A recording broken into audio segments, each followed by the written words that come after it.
to Deep Sleep Stories. Thank you to everyone who's been listening. If these stories help you relax or fall asleep, a short review, comment, or sharing the podcast with someone who might benefit is a simple and meaningful way to support the show so that we may continue to offer it for free. Now, take a slow, gentle breath and let's begin tonight's story. Welcome to Deep Sleep Stories, a quiet corner where your day can soften and drift away. And tonight, you will wander through a gentle Valentine's evening in Paris, where love glows like candlelight along the river. Take a slow breath in. Let it flow all the way down into your chest, into your belly, and then sigh it out as if you are exhaling the weight of the day. Again, a soft breath in. Feel the air as something kind, something warm, and then let it go, unhurried, like a feather falling through still air. You are safe now. You are allowed to rest. Nothing is needed from you in this moment. If your eyes are not yet closed, let them grow heavy. Notice the gentle contact between your body and the surface beneath you. The way your shoulders can drop, the way your jaw can loosen, the way your hands can rest without doing, without holding. With each exhale, imagine a small lantern being lit along a quiet Parisian street. One breath, one lantern, one golden pool of light appearing on the cobblestones. Breathing in, you invite calm. Breathing out, you let another lantern glow to life, leading you deeper into the night. Around you, imagine the faint suggestion of Paris at dusk. The sky is brushed with muted rose and lilac, fading toward deep blue. The Seine moves slowly, like liquid silk, carrying reflections of bridges and balconies and distant, twinkling windows. You can almost sense the aroma of warm bread from a nearby bakery, the faint sweetness of chocolate, the whisper of roasted coffee beans drifting through the air. Valentine's Day has left a soft shimmer over the city. Not loud, not overwhelming, just small signs of tenderness. A forgotten ribbon tied to a railing, a single rose petal on a cafe table, the echo of laughter dissolving into evening.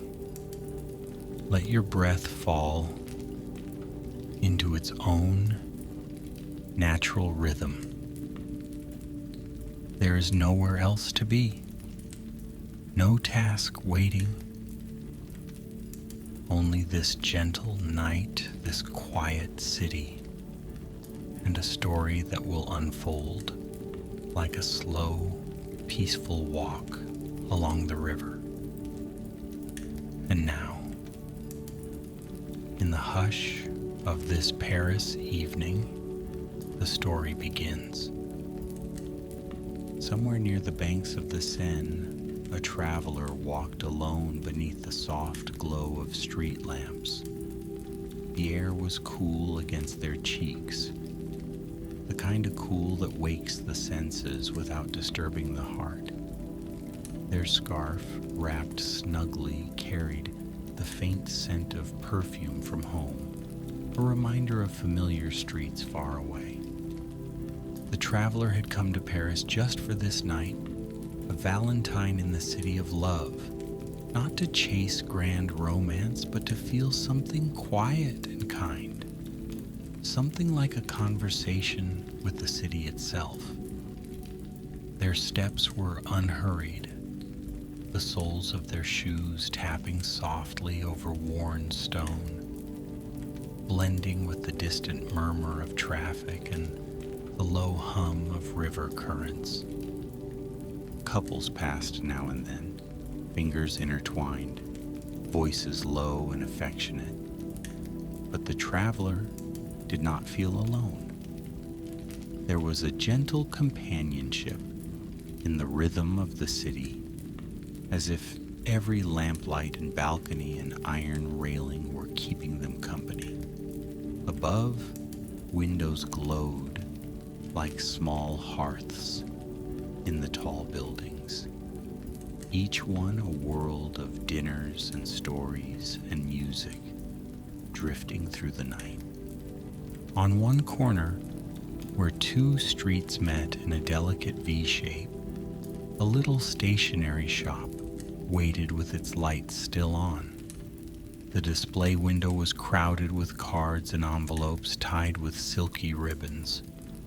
There were delicate papers pressed with tiny flowers, notebooks with soft, worn covers, and pens lined up like patient, gleaming instruments of possibility. The traveler paused before the window, drawn by a card near the center. It showed a watercolor of Paris under a gentle snowfall.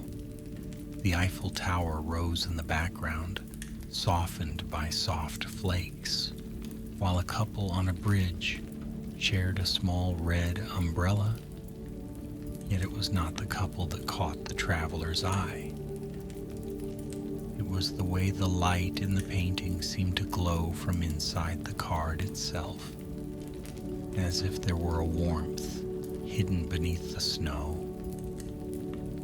Almost before they realized it, the traveler had stepped inside the shop.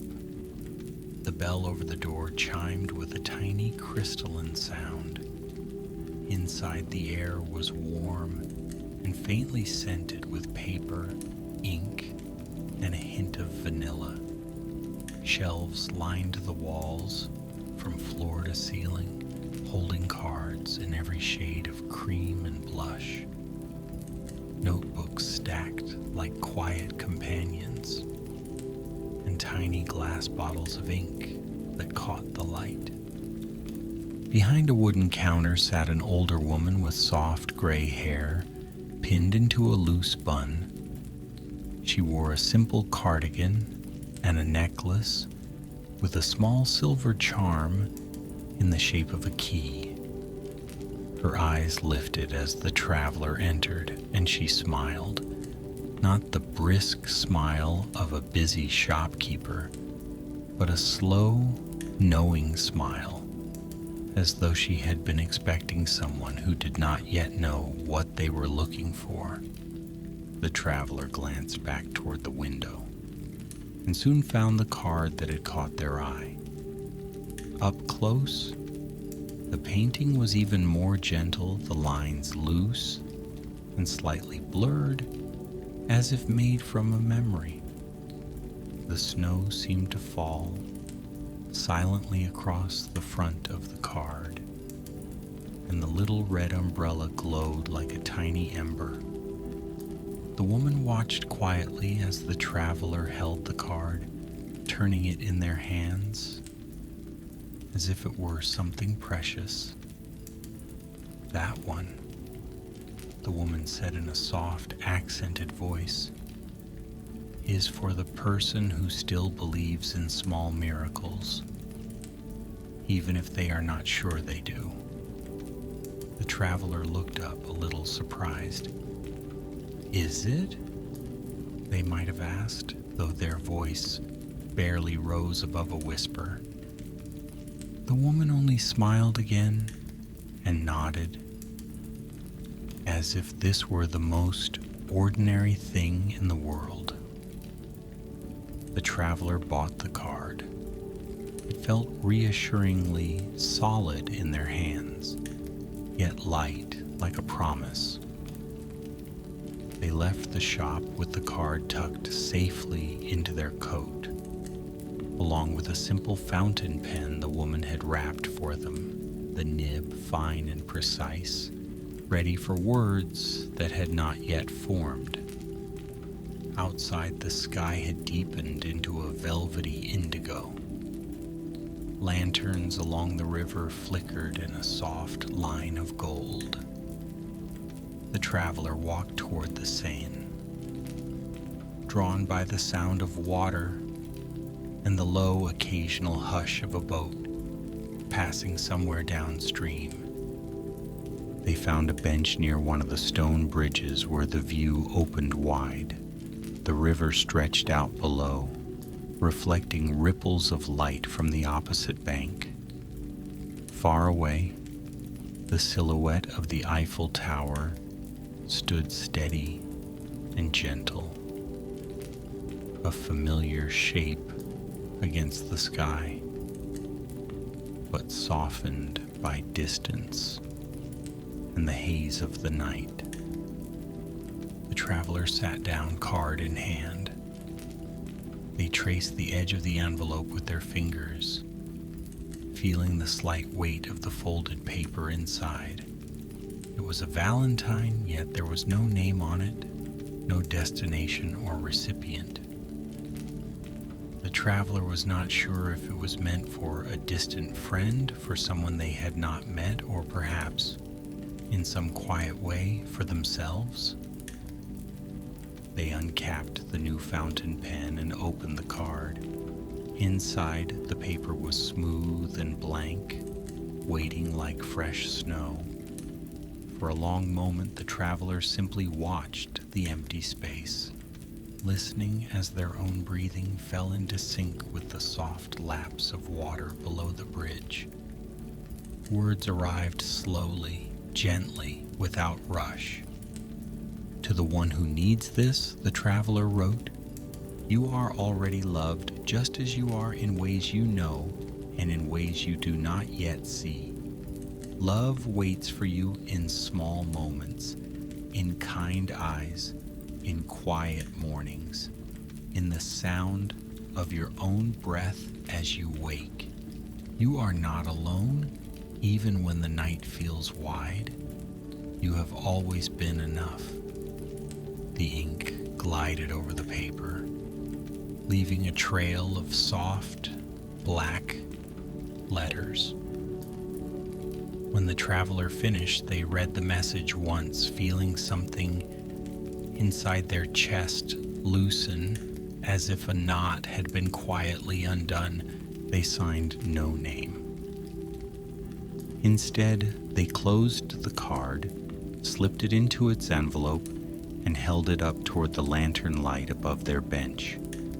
The envelope glowed faintly, the texture of the paper almost luminous.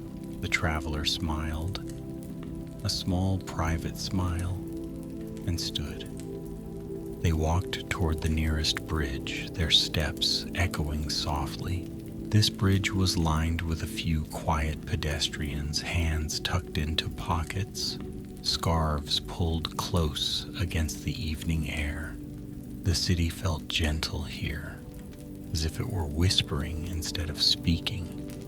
In the middle of the bridge, the traveler paused near the railing. The river moved far below, dark and patient.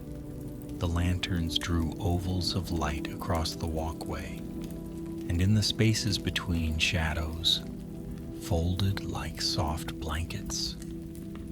The traveler rested the envelope on the stone ledge beneath one of the lanterns.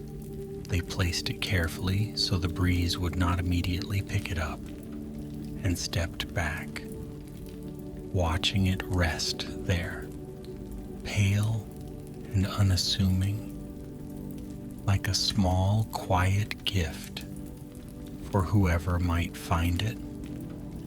For a moment, they considered staying, waiting to see who would arrive, who would pick it up, who might open it and read those words. But something in them knew that this was not their part of the story. Their part was to write, to let go, and to trust. So they whispered a silent wish for whoever would find the card, a wish for comfort, for warmth, for the feeling of being seen, and they turned to walk away. As they moved down the bridge, the breeze picked up, gentle but insistent. The envelope trembled where it sat. The traveler did not see the way the lantern's light seemed to flicker a little brighter, nor did they see the subtle shimmer that passed over the envelope, as if the watercolor snow on its front had become a little more real. The breeze grew playful. It lifted the edge of the envelope, nudging it, coaxing it closer to the air. Then with one soft gust, the card rose from the stone and floated up, weightless and unafraid. It drifted across the bridge like a pale bird, catching bits of light as it spun. No one seemed to notice, or perhaps they did, but they saw only a piece of paper carried by the wind, nothing more. The envelope lifted higher, above the railings, over the river, moving with an unhurried grace that did not quite belong to ordinary things. Below, the Seine accepted the shimmer of its reflection without question. Above, the envelope turned in the starlit air, as if listening for a heart that needed it most. It glided toward a narrow street where a small bakery was closing for the night. Inside the baker, a man with flour on his sleeves and smile lines around his eyes stacked unsold pastries into small boxes. He hummed a tune to himself, though in the center of his chest there was a quiet pang. He wondered, as he did every year on this evening, if someone somewhere thought of him the way he thought of others, with steady fondness and gentle care. The envelope drifted past the bakery window. For a moment, as the baker turned to switch off the lights, he glanced outside. The card brushed lightly against the glass, and then was gone. Yet a warmth bloomed in his chest, cozy and sudden, like the first bite of fresh bread. He did not know why, but he smiled, a deeper smile this time, and the pang in his chest eased. Just a little.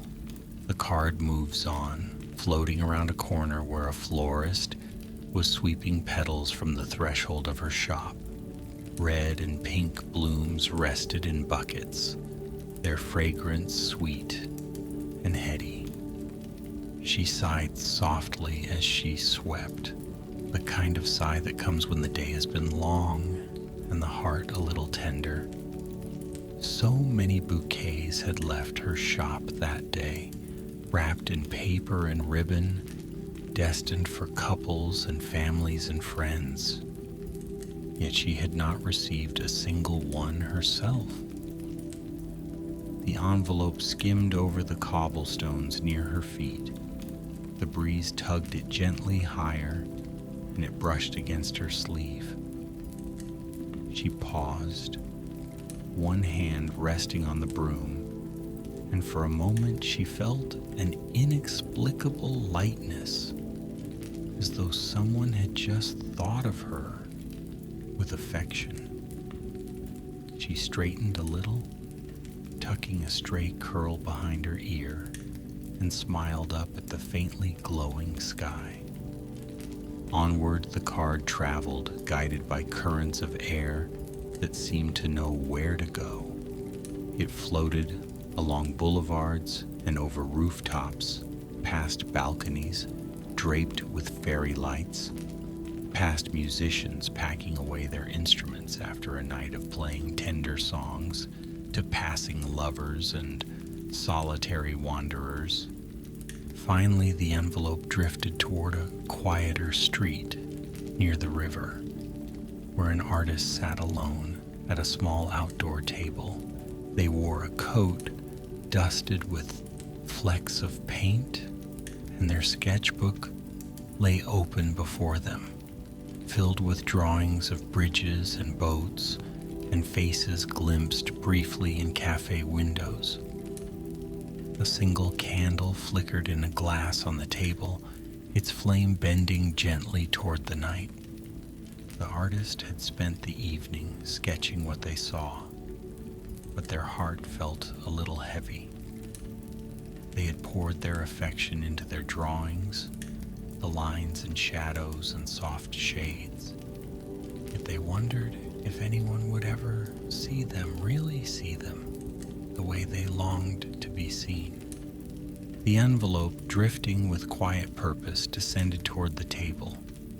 It landed softly beside the sketchbook, with barely a sound, as if it had always been meant to rest there. The artist looked up, surprised, then glanced around. No one stood nearby. No one seemed to be looking their way. The candle's flame flickered and steadied. The artist's fingers, paint-stained and gentle, reached for the envelope. They opened it carefully and slid out the card. The watercolor on the front made them smile, the red umbrella bright against the snow. Then they saw the words, "Inside, to the one who needs this." They read each line slowly, their eyes taking in the message. You are already loved. You are not alone. You have always been enough. As they read, their breath deepened and the tightness around their heart softened. The words felt as though they had been written just for them, as though some distant, kind soul had reached across the city, across the night, to place a hand gently over their own. The artist closed their eyes for a moment, letting those words settle inside. When they opened them again, the world felt a little warmer. The candlelight seemed a bit more golden. The sounds of the city, soft and far away, became a soothing backdrop rather than a reminder of everything they felt they were missing. They held the card to their chest and whispered a silent thank you to whoever had sent it, unknown and unseen. Then they slipped the card carefully into the back of their sketchbook, a small, precious secret to be kept close. Across the river, the traveler felt none of this directly. They did not see the card land. They did not see the artist's expression soften. They only felt, in some quiet corner of their being, a sense of ease, as if the city had exhaled in contentment. By now, the traveler had followed the curve of the Seine to a smaller street lined with tall, narrow buildings. On the upper floor of one of them, beneath a slate roof and a small balcony with an iron railing, was a modest room they had rented for their stay. Inside, the room was simple and welcoming. A bed with crisp white linens, a small wooden desk near the window, a chair upholstered in soft, worn fabric. On the nightstand, a little lamp with a warm golden shade cast a gentle glow. The traveler stepped inside and closed the door, and at once the city's quiet murmur became even softer, like a lullaby through the walls. They set their scarf on the chair, their coat on the bed. and placed the fountain pen on the desk, where a simple notebook waited. From their bag, they drew out one more blank card they had purchased, this one without a painting, its cover soft and plain. They opened the balcony door a little to let in the night air. From here, they could see rooftops stepping down toward the river and the faint suggestion of lights on the horizon. Somewhere in the distance, music drifted up from a cafe. A slow, romantic melody played low for those who lingered over late desserts and last cups of coffee. The traveler sat at the desk with the blank card before them. They did not rush to write this time. Instead, they rested their hand on the page and let themselves feel all that the night had given them. The kindness of the shopkeeper, the quiet comfort of the river, the sense that by sending out that first card they had released something gentle into the world, something that did not need their name or their presence to keep living. They began to write again, but this message was different. It was not addressed to anyone else. It was a letter to their own heart. They wrote about the fears that sometimes whispered to them in the dark and how those fears softened in the presence of small, steady kindness. They wrote about longing and about the unexpected ways love can appear in shared laughter with strangers, in the shimmer of lights on water, in the feeling of being held by a city's quiet charm. They wrote that they too deserved tenderness, that their own company could be a source of comfort, that they could be both giver and receiver of love, even on a night when they walked alone. When they finished, they closed the card and set it on the nightstand beside the lamp. For a long moment, they simply sat there, listening to the faint sounds of Paris at night. Then they rose and turned off the desk lamp, leaving only the warm glow from the bedside light. They pulled the curtains partway closed, enough to soften the view, while still allowing a slice of sky to show, a dark blue ribbon above the roofs. They slipped beneath the covers, feeling their bodies sink into the mattress, the sheets cool and smooth against their skin. The pillow cradled their head, inviting their neck to relax, inviting their shoulders to release the last remnants of the day. Outside, the city continued its gentle breathing. A distant car passed, followed by a brief hush. Somewhere, a door closed softly. The river moved on, as it always did, unhurried and patient. The traveler's eyes began to grow heavy. They turned their face toward the nightstand where the card to themselves waited. A quiet promise. Its presence was a comfort, like a hand resting peacefully over their own heart. Their breathing slowed, deepened, fell into a steady rhythm. In their mind, images from the evening drifted together. The watercolor snow, the glowing lanterns, the kind gaze of the woman in the shop, the feeling of releasing something good and trusting it to find its way. As they hovered on the edge of sleep, the city seemed to lean in closer. The sounds softened further. The air grew warmer. It was as if Paris itself were tucking a blanket around them, whispering that it was all right to let go now, to rest, to dream. Above the city, the sky darkened fully, the last traces of twilight fading into the deep. embracing blue of night.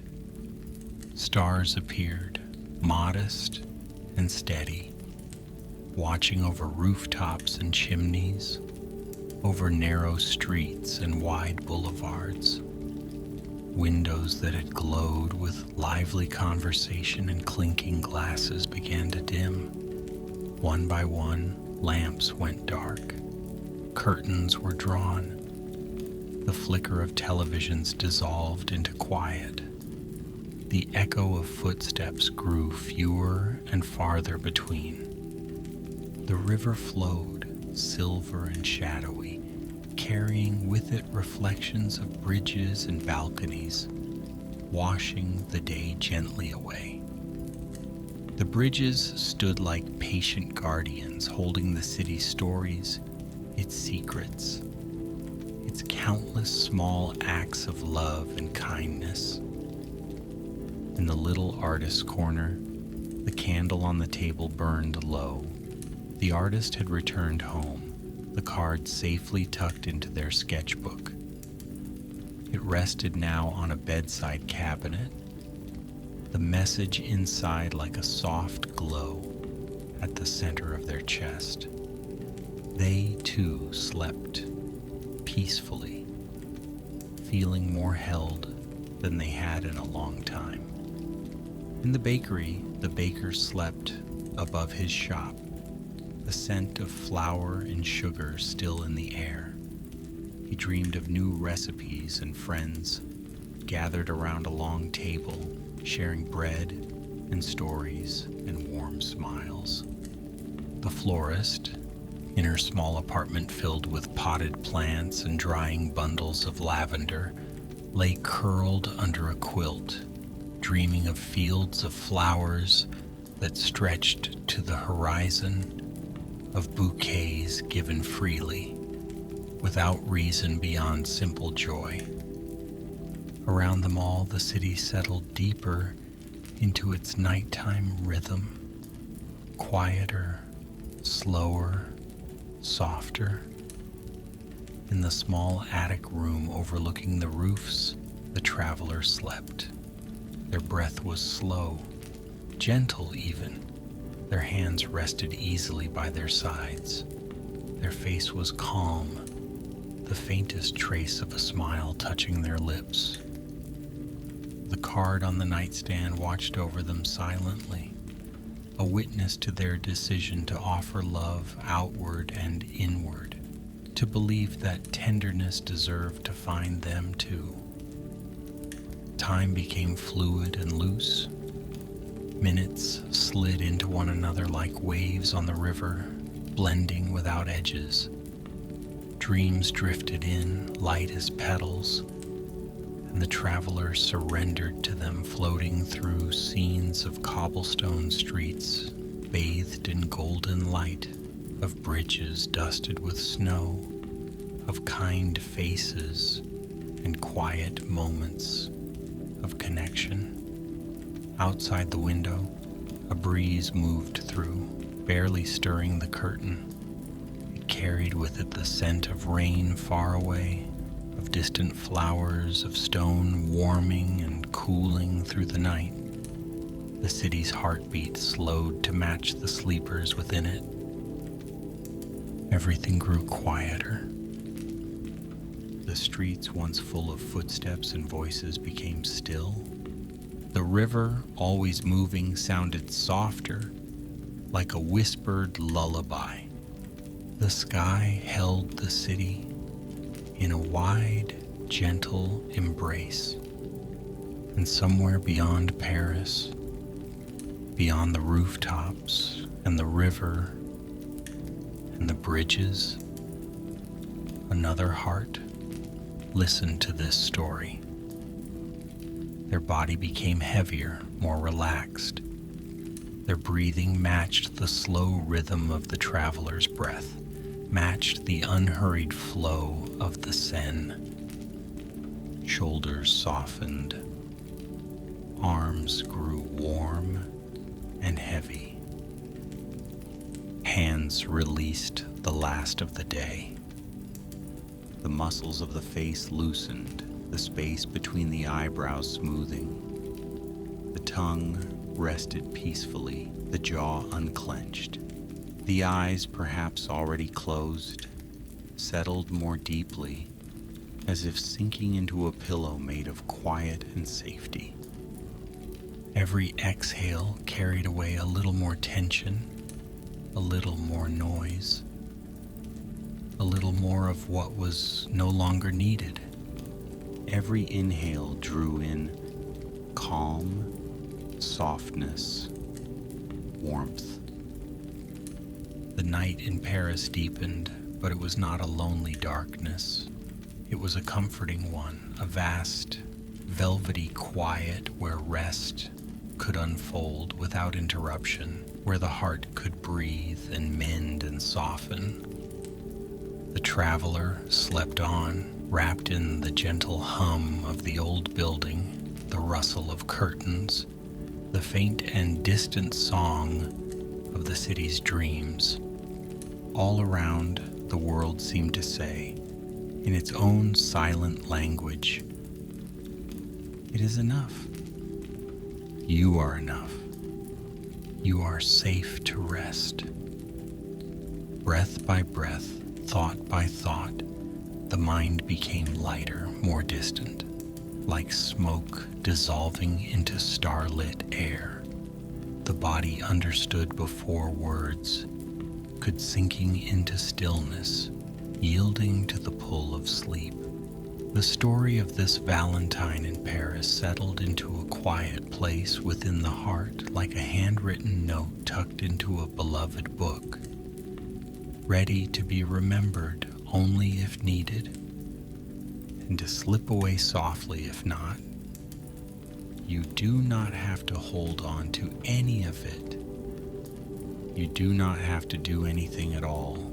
The bridges stand, the river flows, the traveler sleeps, and you are gently, lovingly invited to join them in that deep, peaceful rest.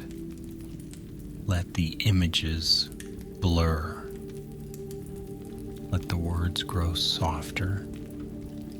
Let everything fade into the quiet comfort of the night. Good night, dear traveler. Sleep well.